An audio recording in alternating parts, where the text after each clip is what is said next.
Bismillahirrahmanirrahim. Assalamualaikum warahmatullahi wabarakatuh. Kita akan bahas malaikat menyuruh iblis bertemu Rasulullah Shallallahu Alaihi Wasallam.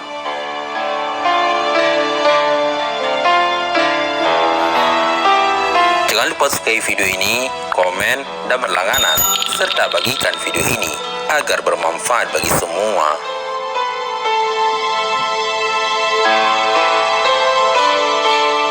Jadikan Al-Quran sebagai bacaan utamamu, dan jadikan Al-Quran serta hadis pedoman hidupmu pula. Ketika para sahabat sedang bersama Rasulullah SAW di kediaman seorang sahabat Ansar, tiba-tiba terdengar panggilan seseorang dari luar rumah. "Wahai penghuni rumah, bolehkah aku masuk? Sebab kalian akan memerlukanku." Rasulullah SAW bersabda, "Tahukah kalian siapa yang memanggil?" Kami menjawab, "Allah dan Rasulnya yang lebih tahu." Beliau melanjutkan, "Itu iblis, laknat Allah bersamanya." Umar bin Khattab berkata, "Izinkan aku membunuhnya, wahai Rasulullah." Nabi menahannya. "Sabar, wahai Umar, bukankah kamu tahu bahwa Allah memberinya kesempatan hingga hari kiamat? Lebih baik bukakan pintu untuknya, sebab ia telah diperintahkan untuk ini. Fahamilah apa yang hendak ia katakan dan dengarkan dengan baik." Ibnu Abbas radhiyallahu an berkata, pintu lalu dibuka. Ternyata dia seperti orang tua yang cacat satu matanya. Di janggutnya terdapat 7 helai rambut seperti rambut kuda. Taringnya terlihat seperti taring babi, bibirnya seperti bibir sapi. Iblis berkata, "Salam untukmu Muhammad, salam untukmu para hadirin." Rasulullah Shallallahu Alaihi Wasallam menjawab, "Salam hanya milik Allah Subhanahu Wa Taala. Sebagai makhluk yang terlaknat, apa keperluanmu?"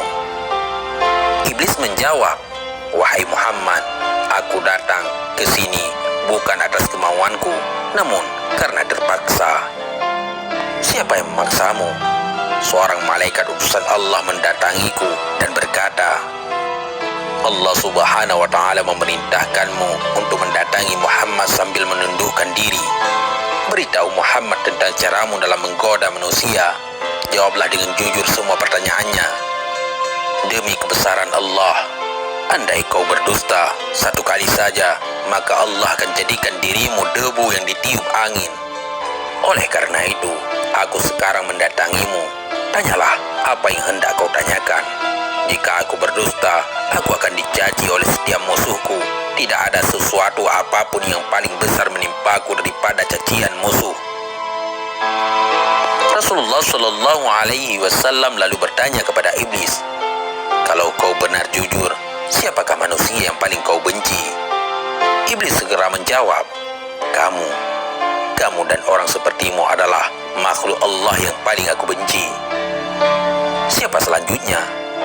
"Pemuda yang bertakwa yang memberikan dirinya mengabdi kepada Allah Subhanahu wa Ta'ala." "Lalu siapa lagi?" "Orang alim dan wara'ah." "Lalu siapa lagi?" "Orang yang selalu bersuci."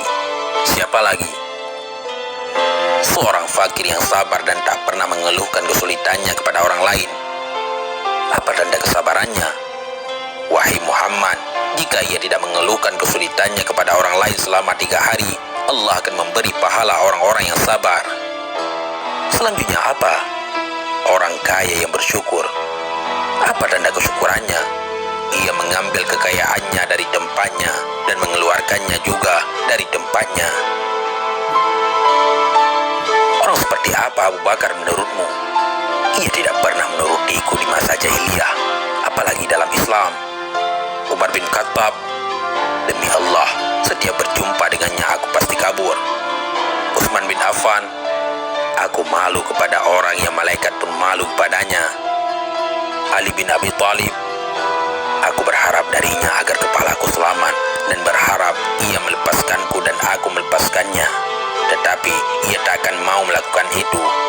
Ali bin Abi Thalib selalu berzikir terhadap Allah Subhanahu wa Ta'ala. "Apa yang kau rasakan jika melihat seseorang dari umatku yang hendak sholat?" "Aku merasa panas, dingin, dan gemetar." Kenapa? Sebab setiap seorang hamba bersujud satu kali kepada Allah, Allah mengangkatnya satu derajat. Jika seorang umatku berpuasa, tubuhku terasa terikat hingga ia berbuka. Jika ia berhaji, aku seperti orang gila. Jika ia membaca Al-Quran, aku merasa meleleh laksana timah di atas api. Jika ia bersedekah, itu sama saja orang tersebut membelah tubuhku dengan gergaji. Mengapa jadi begitu? Sebab dalam sedekah ada 4 keuntungan baginya, yaitu keberkahan dalam hartanya, hidupnya disukai. Sedekah itu kelak akan menjadi hijab antara dirinya dengan api neraka, dan segala macam musibah akan terhalau darinya. Apa yang dapat mematahkan pinggangmu? Suara kuda perang di jalan Allah. Apa yang dapat melelehkan tubuhmu? Taubat orang yang bertaubat. Apa yang dapat membakar hatimu? Istighfar di waktu siang dan malam. Apa yang dapat mencoreng wajahmu? Sedekah yang diam-diam. Apa yang dapat menusuk matamu? Salat fajar. Apa yang dapat memukul kepalamu? Salat berjamaah. Apa yang paling mengganggumu? Majelis para ulama. Bagaimana cara makanmu? Dengan tangan kiri dan jariku. Di manakah kau menaungi anak-anakmu di musim panas? Di bawah kuku manusia. Nabi lalu bertanya, siapa temanmu wahai iblis? Pemakan riba. Siapa sahabatmu? Penzina. Siapa teman tidurmu? Pemabuk. Siapa tetamumu? Pencuri. Siapa utusanmu? Tukang sihir. Apa yang membuatmu gembira? Bersumpah dengan cerai. Siapa kekasihmu? Orang yang meninggalkan sholat Jumat. Siapa manusia yang paling membahagiakanmu? Orang yang meninggalkan sholatnya dengan sengaja. Sahabat pena pencari hikmah. Iblis tidak berdaya di hadapan orang yang ikhlas. Rasulullah SAW lalu bersabda, segala puji bagi Allah yang telah membahagiakan umatku dan menyengsarakanmu. Iblis segera menimpali, tidak, tak akan ada kebahagiaan selama aku hidup hingga hari akhir. Bagaimana kau boleh berbahagia dengan umatmu, sementara aku boleh masuk ke dalam aliran darah mereka, dan mereka tak boleh melihatku? Demi yang menciptakan diriku dan memberikanku kesempatan hingga hari akhir, aku akan menyesatkan mereka semua, baik yang bodoh atau yang pintar, yang boleh membaca dan tidak boleh membaca, yang durjana dan yang soleh, kecuali hamba Allah yang ikhlas. Siapa orang yang ikhlas menurutmu? Tidakkah kau tahu, wahai Muhammad, bahwa barang siapa yang menyukai emas dan perak, ia bukan orang yang ikhlas. Jika kau lihat seseorang yang tidak menyukai dinar dan dirham, tidak suka pujian dan sanjungan, aku boleh pastikan bahwa ia orang yang ikhlas, maka aku meninggalkannya. Selama seorang hamba masih menyukai harta dan sanjungan dan hatinya selalu terikat dengan kesenangan dunia, ia sangat patuh pada aku. Tahukah kamu Muhammad bahwa aku mempunyai 70.000 anak, dan setiap anak memiliki 70.000 syaitan? Sebahagian ada yang aku tugaskan untuk mengganggu ulama, sebagian untuk mengganggu anak-anak muda, sebagian untuk mengganggu orang-orang tua, sebagian untuk mengganggu wanita-wanita tua, sebagian anak-anakku juga aku tugaskan kepada para zahid. Aku punya anak yang suka mengencingi telinga manusia sehingga ia tidur pada sholat berjamaah. Tanpanya manusia tidak akan mengantuk pada waktu sholat berjamaah. Aku punya anak yang suka menaburkan sesuatu di mata orang yang sedang mendengarkan ceramah ulama hingga mereka tertidur dan pahalanya terhapus. Aku punya anak yang senang berada di lidah manusia.